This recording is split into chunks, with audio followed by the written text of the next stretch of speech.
A change of both the commander-in-chief and the chief of the general staff. We have no other choice if we want to defeat the enemy.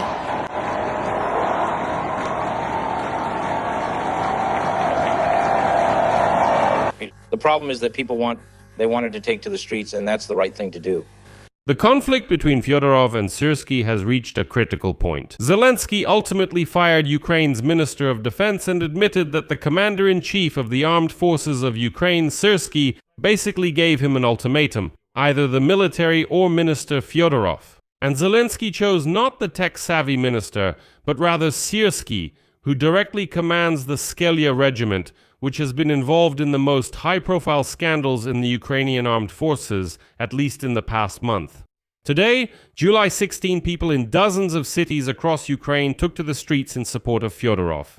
100 people gathered outside President Zelensky's office and near the Franco Theater in Kyiv with signs supporting the Minister of Defense. Not against mobilization, not against fare increases or water supply rates, no. They came to support Mikhail Fedorov. That is the person under whose leadership Ukraine, by general recognition, seized the initiative in this war. And we have also discussed at length the numerous long-range strikes on Russia, the blockade of Crimea, and the hunt for the shadow fleet of the Russian Federation in the Black and Azov Seas. All of this is partly thanks to Fedorov, but he was dismissed.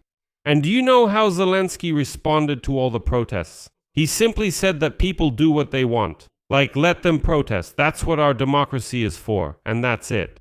And today we're going to break down this story piece by piece, because it's much deeper than it seems. Why was Mikhail Fedorov really dismissed? What did he say at his own briefing? He said things that I'm sure made people in the president's office hold their heads in their hands. Well, for example, Fedorov directly stated that the problem with mobilization is not with the territorial recruitment centers at all, but with what the command of the armed forces of Ukraine is doing on the ground. He talked about the bought-off, corrupt officials in the system and about his open conflict with Syrskyi and the entire general staff of the armed forces of Ukraine. And we'll discuss how did it happen that Syrskyi is giving ultimatums to the president. And most importantly, what role did money, defense contracts, and those very friends whom Fedorov shut out of a budget of at least $7 billion play in all of this? We'll also discuss where that figure comes from. Western media, unlike many in Ukraine, call things by their proper names, and today we'll also go over their assessments. In general, this episode will be a long one, so make yourself comfortable, we're starting. My name is Pechiy. Let's discuss all these topics, but before we start, I ask you to subscribe to this channel, like the episode, and leave any comment you like. So let's start with the chronology to make everything clear. Back in May, the first insider information appeared that Zelensky was planning to get rid of Mikhail Fedorov, although few people believed it at the time, and those who spoke about it openly were called what? Traitors, of course.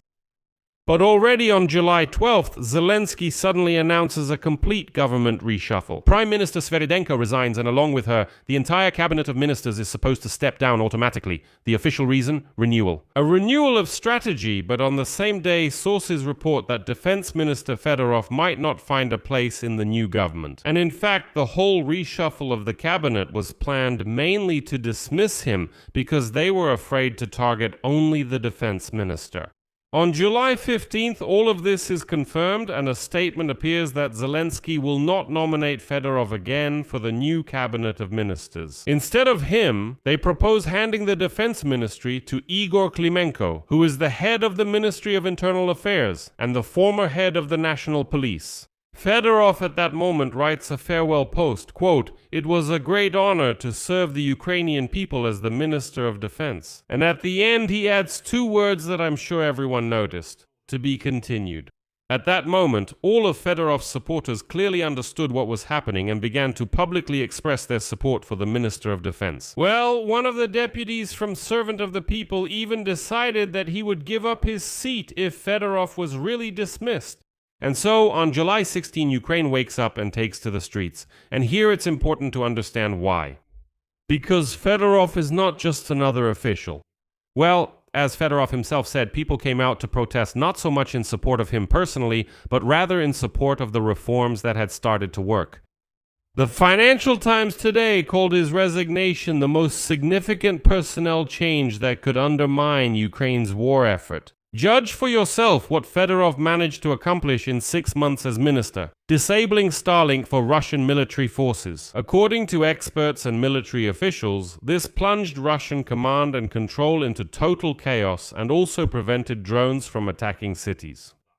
Logistical lockdown in Crimea means the peninsula is cut off, leading to a collapse of its energy sector due to supply problems. Next came the long-range campaign against Russian oil refineries, which caused a fuel crisis in Russia and the beginning of economic collapse. 2 Ocean operations. This is a kind of drone blitz, which, according to Forbes, practically halted the Russian offensive with armored and strike forces for about 6 months. The interception rate of drones increased from 83 to 91%, 94. The interception rate of cruise missiles increased from 47 to 87%. Yes, there is a problem with ballistic missiles, but that is also being addressed. Moving on. Production of 10 million drones per year, 47 drone deals with partners. And, as you remember, he had just presented his military service reform, and now this person is being dismissed, right in the middle of the war, and at the peak of his achievements. That is, you can't say that he had already accomplished everything he planned. The question of why, well, the whole country was asking it today.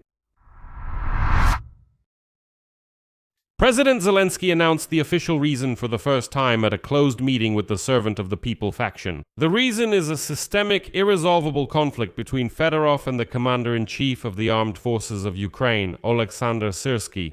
Later, by the way, Fedorov publicly confirmed this. And next, I'll give you a direct quote from the president as retold by one of the deputies. They live in 2 different worlds. Misha Fedorov wants to digitize everything, to build a system around technology. The military, on the other hand, want to simply be heard. They ask to purchase one type of weaponry, but he refuses and funds other areas instead. They just stop listening to each other. And then there's a detail that shows the absurdity of the situation. And again, these are Zelensky's words. It got to the point of absurdity. Syrskyi would come and tell me, Fedorov isn't allocating anything for specific operations. Then Fedorov would come and respond, we've allocated everything. They're just using it incorrectly, not the way or where it's needed. And so it went in circles. So let's make a note of this right away. Oleksandr Syrskyi would come to the president and personally complain that Fedorov was supposedly buying things completely different from what he had requested. Later, Fedorov stated that the general staff of the armed forces of Ukraine often asked to buy the same shells from a specific manufacturer. And at that time, the Ministry of Defense was running some kind of bidding process, and supposedly the military didn't like that. I won't draw any conclusions, but buying from a specific supplier isn't always about quality. Sometimes it's about a backroom deal. And now, the most interesting part is the president's admission, also from that same closed meeting with lawmakers from Servant of the People. Zelensky said that ideally, both Fedorov and Syrskyi should be fired, but he can't do it at the same time right now. Just think about that. The president himself admits that the commander-in-chief also deserves to be dismissed, but he only fires the minister. Why the choice was made this way? We'll talk about that a bit later, and you probably won't like the answer. A Servant of the People deputy described how it looked at this closed meeting. Here is his quote. It was clear the president found this difficult to discuss. For about 10 minutes, he was literally forcing the words out of himself, choosing his wording carefully, trying to explain his decision. The next day, Zelensky publicly said, and I quote, "During wartime, the president should not have to make such a choice. I would really like unity, but the 2 sides couldn't achieve it, and this problem is not only theirs, but mine as well." While Ukrainians took to the streets in many cities today to protest, Defense Minister Fedorov held a briefing, and here, Fedorov seemed to say everything he really thinks. Fedorov's main admission was about that very ultimatum. Mikhail Fedorov confirmed that even at the stage of his appointment as defense minister, he suggested to President Zelensky to replace Syrskyi, whom the military call the Butcher, and not just him. And here is a quote from Fedorov. What decisions were proposed? These are radical personnel decisions. This means replacing both the commander-in-chief and the chief of the general staff. We have no other choice if we want to defeat the enemy asymmetrically with minimal losses so that strong leaders and commanders can grow instead of being constantly written off. Zelensky did not support this replacement and still put his trust in Syrskyi, and Fedorov, according to him, made a decision. Quote, When the president said he did not plan to dismiss Syrskyi, that was his decision as the supreme commander-in-chief. I agreed and was ready to learn to work with him. So according to him, Fedorov did not issue any ultimatums and was willing to work within the existing setup. In other words, if it's Syrskyi, then you have to work with him. And here comes the key point. Again, a quote from Fedorov. But we faced a complete blockade of all our initiatives. According to Fedorov, Syrskyi was not ready to openly discuss any issues face to face. But, quote, he was ready to weave intrigues, spread rumors about paid campaigns, and sow discord. And Fedorov summed up the end of this story in one phrase, quote, in the end, the commander-in-chief gave the president an ultimatum, although personally I was absolutely ready to keep working with him. There it is. Fedorov admits it directly. Commander-in-Chief Syrskyi gave the president an ultimatum, and the president chose the commander-in-chief by dismissing the minister.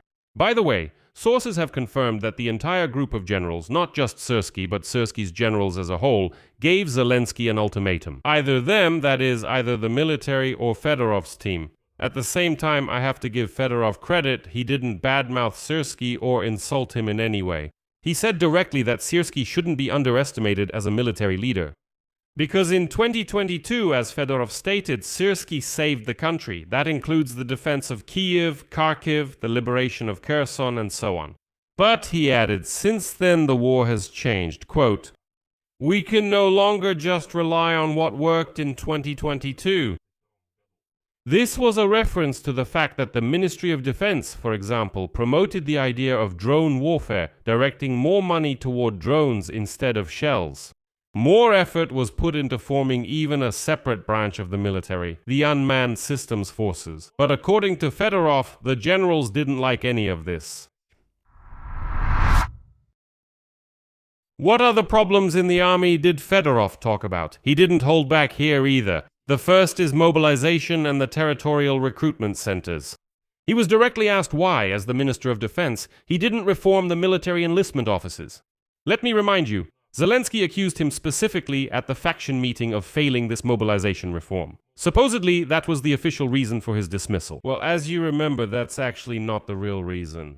Fedorov's response refutes this accusation. He says that the territorial recruitment centers actually report not to the Minister of Defense, but directly to the ground forces, which are under the command of Commander-in-Chief Syrskyi, who in turn blocked Fedorov's initiatives.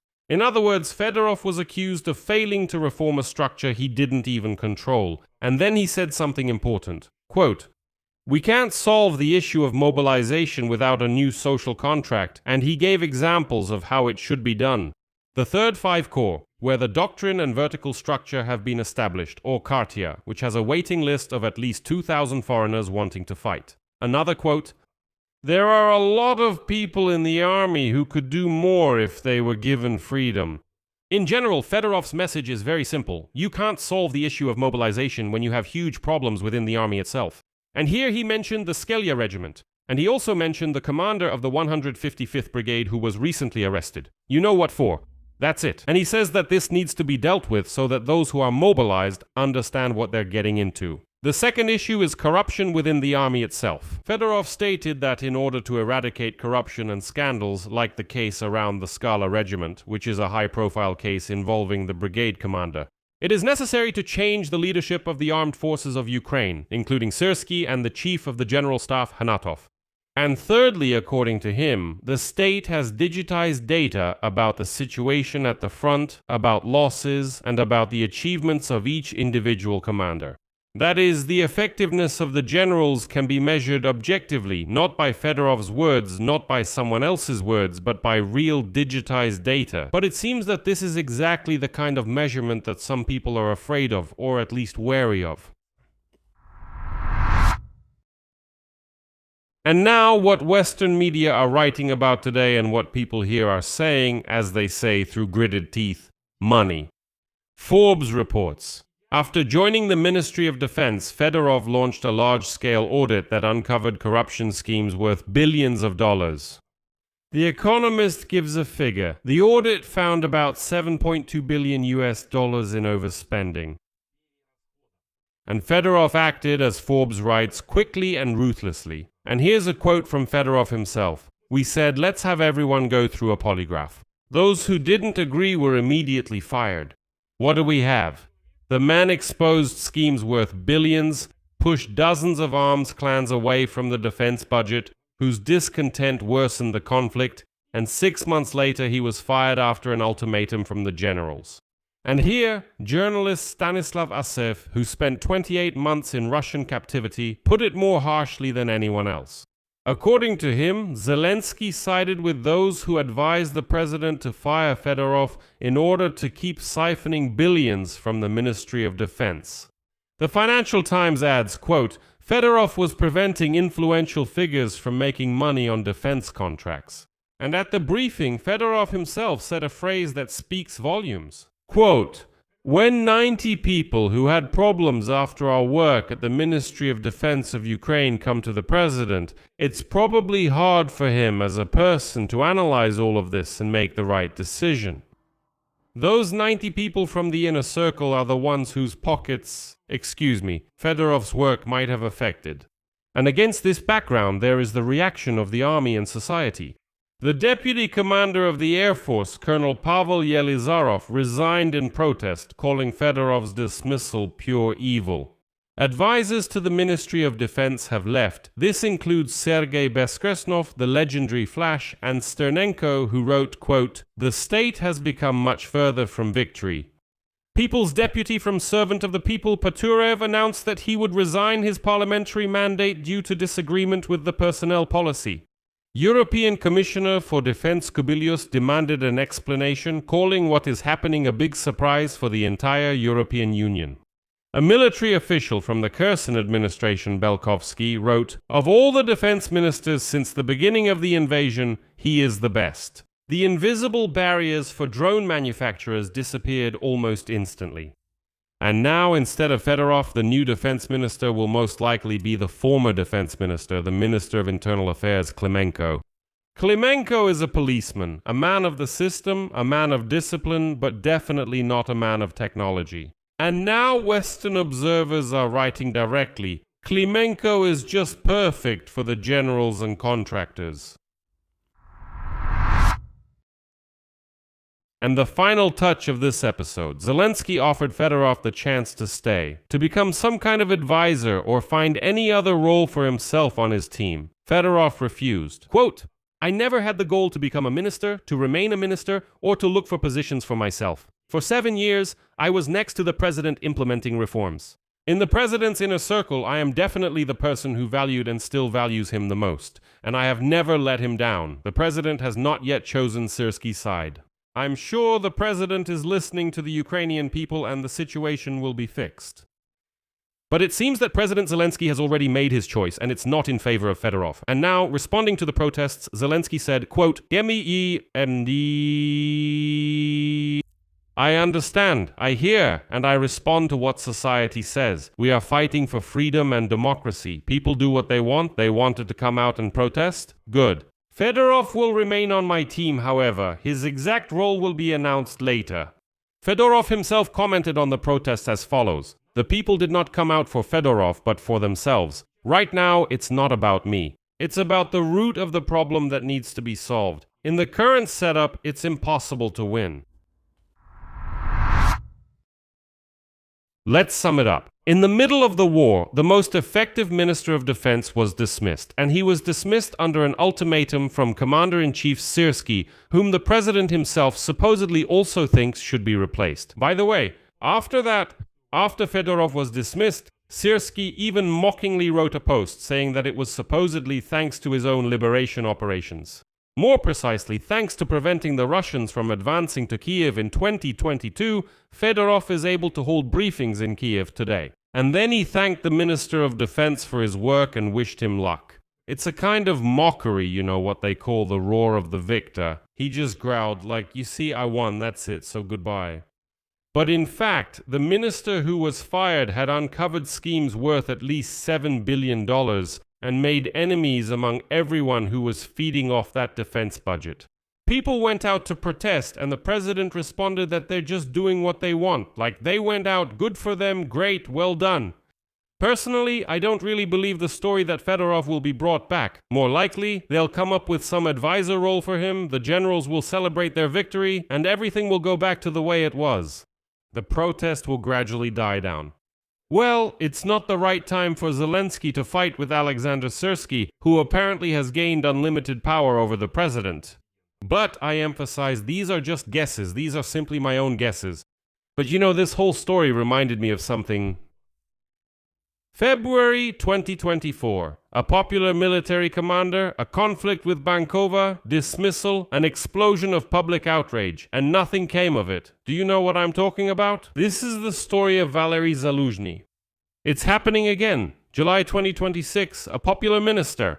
Conflict with Bankova, dismissal, protests. Only this time, the roles have switched a bit. Back then, they removed a military man in favor of civilian power. A civilian minister is now being removed in favor of the military brass. Here's an uncomfortable question Western observers are already asking, but for some reason we're too shy to ask ourselves. Fedorov was the most popular member of the government, the most popular minister. People are protesting for him in the middle of the war, and here's the problem, as Western media write. The polls after the Zaluzhny case, well, case in quotes, taught Bankova a simple thing. Any figure with their own independent rating is a future competitor. Syrskyi, with his high disapproval rating after the scandal with the Syrskyi regiment and the failure of mobilization, is politically safe. And Fedorov himself, mind you, behaves like someone who understands all this perfectly well. He refused the offered position of advisor. Well, he didn't want to just be a decoration. He doesn't attack Zelensky personally. On the contrary, he pointedly says, "I've been with the president for 7 years, I've never let him down. In his inner circle, I valued him more than anyone." This isn't the language of a disgruntled official. This is already the language of a politician who keeps his hands clean and, very importantly, leaves the door open. I think there's something to think about here. As the president once said, think about it. I'll leave it at that. Share your thoughts and conclusions in the comments under this episode. I'm sure there will be comments now. Some will accuse me of being a Poroshenko bot. Others will say I'm a Zelensky bot. Others will say, oh, you left, you're a traitor. In general, there will be, as always, a bunch of dissatisfied comments. A lot of, oh, Pechiy, you disappointed me. Right away, to those who will write, Pechiy, you disappointed me, I never tried to charm you. It was never my goal to charm you. I never tried to make you like me. So before you write something like that, think about it. Did I disappoint you, or is the problem with you specifically? And here I'll leave it at that. Write your thoughts and conclusions in the comments. Subscribe to the channel, click the bell, and don't forget to like. That's all for now. Take care of yourselves. Goodbye, everyone.